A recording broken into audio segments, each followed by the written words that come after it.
Pues mira, l'experiència va ser al final positiva, sempre, sempre.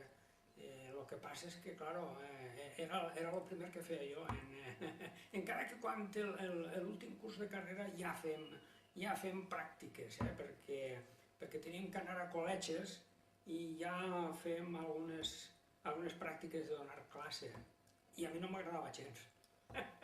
No, m'ho passava mal, no pensava jo que me dedicaria a això, i mira per on s'inaugurà el col·legi, i crec que fos el segon any d'estar inaugurat, me buscaven perquè necessitaven un titulat.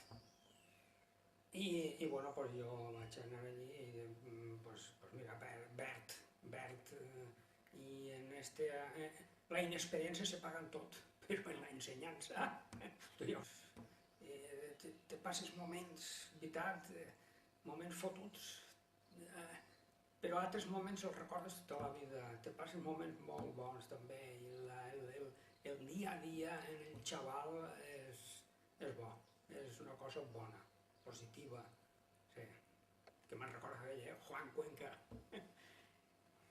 Pues estaven, què fem?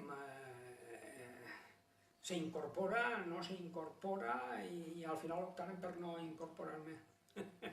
De manera que jo ja no vaig començar el curs, i fins que no vaig prendre possessió en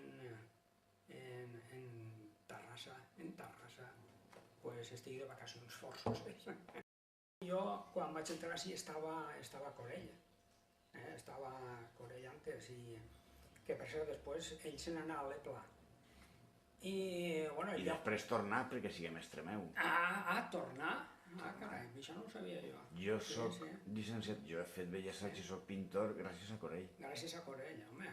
A mi me feu... Una persona estupenda. Sèptim i octau d'EGB. Molt bé.